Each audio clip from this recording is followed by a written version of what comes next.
Assalomu alaykum. Bugun Xudo xolisa suhbat loyihamizning navbatdagi soni va ushbu sonda aynan shartnomalar to'g'risidagi suhbatimizni davom qilamiz va bugungi mehmonimiz bizning ekspertimiz Doniyor Imomniyozov. Assalomu alaykum, Nodirbek. Rahmat kattakon, taklifimizga yo'qlamasdan kelganingiz uchun Sizga ham rahmat chaqirganingiz uchun. Rahmat kattakon. Albatta bu suhbatlarimiz doimiy bo'ladi. Hamda keling, o'tgan safardagi suhbatimizni davom qilamiz. O'tgan safar shartnomalar haqida, tushunchalar haqida suhbatlashib o'tgandik. Endi bugun sal amaliyotga, sal nazariyaga va hamda maslahat ko'rinishidagi suhbatni amalga oshiramiz. Ma'qul. Demak, birinchi savolim shundan iboratki, shartnomalarda, misol uchun, eng ko'p uchraydigan shartnomaviy xatolar qaysilar? Shartnomalarda odatda xatolar ko'p uchraydi, lekin eng ko'p uchraydigan xatolar doirasiga kiritishimiz mumkin shartnomani predmeti bilan bog'liq bo'lgan xatolar. Bu nimaga eng ko'p uchraydigan xato yoki bo'lmasa eng og'ir xato deb aytishimiz mumkin? Oqibati juda ham yomon. Nimaga? Agar shartnomani predmetini siz noto'g'ri shakllantirib qo'yadigan bo'lsangiz, u yerdagi haqiqiy emas deb topilishi mumkin. Ya'ni taraflar o'rtasida shartnoma tuzilmagan holatga qaytib qoladi. Huquq majburiyatlar vujudga kelmaydi. Va navbatdagi asosiy va ko'p uchraydigan xato narxni belgilash bilan bog'liq bo'lgan xato. Tadbirkorlik subyektlari odatda shartnomani shunchaki qog'oz sifatida ko'radi. Asosan ularni naqasida ish muomalasi odatlari ishlaydi va lafz deymiz-ku, o'sha lafzga asoslanib munosabatga kirishadi. Shartnomada yozib qo'yaveradi. 8 bet yoki bo'lmasa 10 bet shartnoma bo'lishi mumkin, lekin ular u shartnomani shunchaki sifatida ko'radida, qog'oz sifatida ko'radida, munosabatga kirishib ketaveradi ikkinchi tomon bilan. Va shartnomada boshqacha qoida yozilgan, lekin ular o'rtasidagi kelishuv mutlaqo boshqacha. Va ko'p uchraydi o'sha narx bilan belgilash bilan bog'liq bo'lgan xato. Shartnomada narx belgilanmasdan ketadi. Lekin ikkalasining o'rtasidagi kelishuvda konkret en summaga kelishilgan, deylik, tovar oldi sotisida yoki mahsulot yetkazib berishda, biroq shartnomani o'zida ana shu summa keltirilmagan. Bu keyinchalik nizo kelib chiqqan paytda yaxshigina bosh og'riq bo'ladi ikkala tomon uchun. Keyingi uchraydigan, demak, xatoliklardan bittasi muddatlar bilan bog'liq bo'lgan xato. Muddatlarni kelishilmaydi. Ayniqsa o'sha hisob-kitob bilan bog'liq bo'lgan jarayon muddatlarga asqotadi va aynan aniq muddatlarni keltirilmasligi keyinchalik yana nizoga olib boradi. Nizo kelib chiqadigan bo'lsa, aniq konkret ikkala tomonni ham yaxshigina boshiga balo olib keladi. Undan oldingi xatoda oqibati sal boshqacharoq, ya'ni narxni konkret shartnomada kelishmadimi, bu qaysidir ma'noda butkul tupik emas, lekin yaxshigina nizoni keltirib chiqaradi.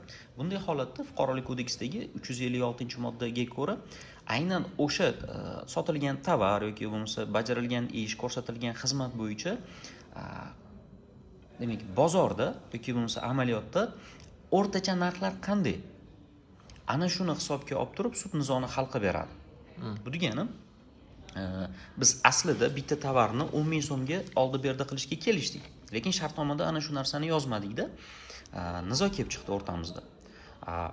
Ana endi sud aynan ana shu tovarni o'rtacha bozor bahosini hisobga olganda uni 7 ming so'm olishi mumkin yoki 12 ming so'm olishi mumkin. Bu degani, tovarni narxini aniq kiritmasak, bu bo'yicha nizo kelib chiqqanda yo siz sotuvchi yoki bo'lmasa men sotib olish kuyib qolishimiz mumkin. Aynan konkret shartnomani o'zida yozmaganligimiz uchun. Bundan tashqari rekvizitlar bilan bog'liq bo'lgan xatoliklar bo'ladi. Bank shot raqamlarini noto'g'ri kiritib qo'yiladi ba'zida yoki kiritmay ketadi. To'lovni, misol uchun, qayerga o'tkazish bilan bog'liq bo'lgan masalalar kelib chiqadi, lekin ular qaysidir ma'noda u darajada murakkab emas, lekin buni ham shartnoma huquqidagi yoki shartnoma tuzishdagi xatolik desak bo'laveradi. Rahmat kattakon. Keling, endi keyingi savolga o'tamiz. To'g'ridan to'g'ri xatolardan kelib chiqib, mana odamlar odatdan misol bir bilan shartnoma tuzishadi va misol uchun shartnomani kimdir o'qiydi, kimdir o'qimaydi. Lekin ayrim holatda bo'ladi, aynan shartnomaga imzo qo'yib, qaysi holatlarda odamlar afsuslanishi mumkin? Shartnomani imzolab bo'lgandan keyin afsuslanadi. Aynan bandlari yoki misol uchun qismlar bo'lsa. Hozirgi kundagi amaliyotimizdagi nizoli bo'lgan ikkita shartnoma misolida aytadigan bo'lsak, birinchisi bu o'tgan safargi podkastimizda ham gaplashgandik, uy-joy qurishda ulushli ishtirok etish. Ikkinchisi bo'ladigan bo'lsa, chet davlatlardan hozir mana avtotransport vositalarini olib kelib berish xizmatlari bor. Mashina yetkazib beradi. Aynan ana shu ikkita shartnomada aytadigan bo'lsak, juda ko'p bo'ladi, ikkalasida ham muddat bilan bog'liq bo'lgan masala. Birinchisi, aniq muddatlar yozilgan bo'lishi mumkin, lekin ikkinchi tomon muddatni o'zini tashabbusiga ko'ra sizni ogohlantirmasdan turib o'zgartirishi mumkin. Bu ulushli ishtirok etish shartnomasida ham va bu o'sha transport vositasini yetkazib berish bilan bog'liq bo'lgan shartnomada ham. Ikkinchisi, mana Inkatermiz qoidalari borda, xalqaro tovarlar oldi-sotdisida ishlaydi. Agar siz Xitoydan yoki boshqa chet davlatdan, deylik, o'sha qaysi bitta transport vositasini zakaz qildingiz. Dongfeng qanaqadir mashina. Yetkazib beruvchi yetkazib berish shartlariga SIF yoki bo'lmasa SIP deb yozib qo'ydi. Bu Inkatermiz qoidasi. Aynan ana shu qoidalarni mazmunini tushunmasdan turib, imzolab bo'lgandan keyin afsus qiladi. Nimaga? Chunki agar shartnomani o'zida SIF deb yozib qo'ygan bo'lsa, ular yetkazib beruvchi Xitoydan mashinani oladi, O'zbekistonni chegara punktiga olib keladi. Chegara punktidan keyin sizni mashinani rasmiylashtirish bilan bog'liq bo'lgan xarajatlar kutib turadi. Misol, juda ko'p uchraydi, e'lonlarni ko'radigan bo'lsak, Instagramda yoki boshqa tarmoqlarda, haqiqatda agar O'zbekistonning o'zidagi 30 ming AQSh dollari turadigan mashinani ular 23 ming yoki 22 ming keltiradi. Bilmagan odam qancha foyda qilyapman deb o'ylaydi va natijada shartnomani imzolaydi. Ana shartnomani imzoladi, olib keldi mashinani.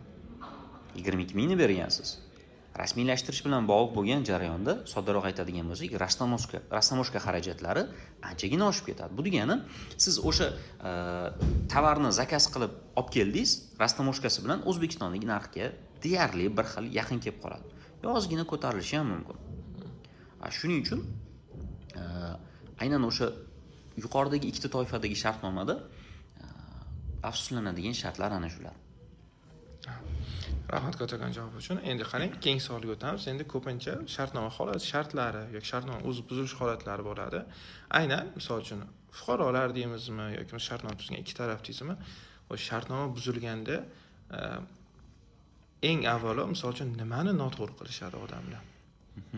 Nimani noto'g'ri qilishadi? Birinchi va eng ko'p uchraydigan xatolik yoki noto'g'ri ish bu huquqni muhofaza qiluvchi organlarga murojaat bo'ladi.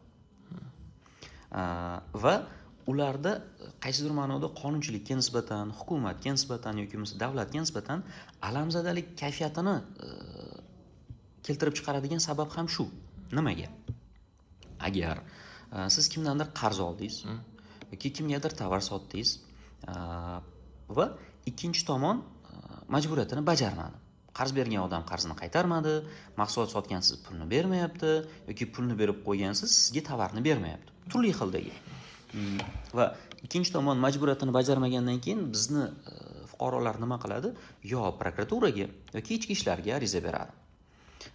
O'sha jismoniy va yuridik shaxslarning murojaatlari to'g'risidagi qonun bo'yicha ikkala organ ham 15 kundan 30 kungacha o'rganishi mumkin. 15 kunda javob berish kerak. Buni va qo'shimcha o'rganish talab qiladigan bo'lsa, yana 15 kun, jami 1 oylik muddati bor. Ish ko'pligini hisobiga, ehtimol qo'shimcha o'rganishni hisobiga odatda 15 kunning ichida emas, o'sha 1 oyga yaqin muddatda javob kelishi mumkin. Bu normal amaliyotdan kelib chiqadigan bo'lsak. Javob xati siz bilan biz kutgandek bo'lmaydi. Ya'ni murojaat qilgan odam kutgandek bo'lmaydi. Qaysi ma'noda? Murojaatga javob xati keladi. Bu munosabat fuqarolik huquqiy munosabat va siz aynan mana shu masala yuzasidan fuqarolik sudlariga murojaat qilishingiz mumkin. Bu javobni olgandan keyin xohlaysizmi yo'qmi huquqiy munosabatni tushunmagan, bu qaysi jinoyat huquqiy munosabat, qaysi fuqarolik, qaysi ma'muriy munosabat ekanligini tushunmaydigan odam ana endi birinchidan aytadi qonun ishlamaydi yoki bo'lmasa organ ishlamaydi, u bo'lmaydi, bu bo'lmaydi. Lekin agar u o'sha jarayonda birinchi qadamni to'g'ri tashlasa, ya'ni fuqarolik sudiga yoki tegishliligi bo'yicha iqtisodiy sudga murojaat qiladigan bo'lsa, da'vo arizasi bilan keltirilgan asoslari bilan birgalikda, unda ishini bitishi anchagina tezroq bo'ladi. Birinchisi muddatdan yutadi. Ikkinchisi o'sha dalillarni vaqtida taqdim etadigan bo'lsa, o'sha undiriladigan summaga nisbatan ehtimol qanchadir summani ertaroq olishi mumkin. Zarar ko'rish imkoniyatlari kamayadi. Mana shunday. To'g'ri. Aynan shu narsadan ko'pincha xato qilishadi. Rahmat kattakon. Endi qarang, sekin misol uchun shartnomadan xato qilinadigan holatlarni ko'rdik. Endi yana shartnomaning ichidagi holatga qaytamiz. Va ayrim payt odamlar buni ishlatadi, ayrim payt undan foydalanishadi. Aynan endi force majeure haqida savol bermoqchiman. Force majeure qachon misol uchun odamlarga yordam beradi, qachon u bahona bo'lib qolishi mumkin? Force majeure bu shartnomaviy munosabatda yengib bo'lmaydigan kuch, agar o'zbekchasiga aytadigan bo'lsak, ya'ni taraf zimmasiga olgan majburiyatni o'zini xohish irodasidan tashqaridagi holatlarga yoki hodisalarga bog'liq bo'lgan holatda bajara olmasa, force majeure javobgarlikdan ozod qiladi. Lekin aynan mana shu narsani yana bir marta qaytaraman, javobgarlikdan ozod qiladi. Biroq bu shartnoma bo'yicha zimmasiga olgan majburiyatni bajarishdan ozod qilmaydi. Nima degani? Shartnomaviy javobgarlik bu yetkazilgan zararni qoplash yoki nesto'yga undirish, penya yoki jarima shaklida. Zimmasiga olgan majburiyat bo'ladigan bo'lsa, aynan o'sha tovarni yetkazib berish, qarzni vaqtida qaytarish, ijara to'lovlarini vaqtida to'lash bo'lishi mumkin. Ana shu asosiy majburiyatdan ozod qilmaydi. Ana endi force majeure qachon javobgarlikdan ozod qiladi? Yetkazilgan zararni qoplashdan yoki nesto'yga undirishdan. Qachonki aynan o'sha force majeure holati siz zimmangizga olgan majburiyatni bajaradigan vaqtingizga to'g'ri kelsa. Agar shartnomada tovarni yetkazib berish muddati 1 yil. 1 yil ichida force majeure holati misol uchun bo'lishi mumkin, bo'lmasligi mumkin. Ana endi siz bevosita tovarni yukladingiz, yo'lga chiqdingiz. Va tovarni yuklab yo'lga chiqqan paytingizda force majeure holatlari, to'fon bo'lishi mumkin, suv toshqini bo'lishi mumkin. Ana endi bizni o'zimizni qonunchilik nuqtai nazaridan qaraydigan bo'lsak, bizni amaliyot bo'yicha qaraydigan bo'lsak, Farg'onadan Samarqandga tovar ketdi. Va perevaldagi hozir mana qish kunlarida perevald yopilishi bo'lib turadi. Bunday holatda deylik, bunday holatda misol uchun siz 20-dekabr kuni o'sha furaga yoki bo'lmasa boshqa yuk mashinasiga tovarni yuklab chiqib ketdingiz Farg'onadan. Aynan 22-kuni yo bo'lmasa 21-kuni siz Samarqandga o'sha tovarni partiyasini yetkazib berishingiz kerak. Perevalga kirdingiz, ikkita postni orasida kuchli yog'ingarchilik, qor yoki yomg'ir natijasida, qor ko'chishi natijasida pereval yopildi. Xohlaysizmi yo'qmi? Ana endi siz 1000 harakat qilganingiz bilan tovarni vaqtida yetkazib bera olmaysiz. Ehtimol 10 soat, ehtimol 12 soat yoki 1 kun pereval yopiq turibdi. Ana shuni natijasida siz vaqtida tovarni yetkazib bera olmadingiz. Tovar vaqtida yetkazib berilmaganligi natijasida sizga jarima chiqishi mumkin. 22-kuni yetkazib berishingiz kerak edi, siz 24-kuni yetkazib berdingiz. Va o'rtadagi 2 kun uchun sizga jarima yoki penya yozilishi kerak. Nesto'yga shaklida bo'ladigan bo'lsa, force majeure aynan ana shu javobgarlikdan ozod qiladi. Lekin yetkazib berish kerak bo'lgan tovar partiyasini siz xohlaysizmi yo'qmi? Albatta yetkazib berishingiz kerak. Bundan ozod qilmaydi. To'g'ri. Force majeurning mohiyati ana shunda. Albatta, endi buni yaxshi chiroyli tushuntirib berdingiz. Ko'pchiligini har xil buni foydalanish holatlari bo'ladi.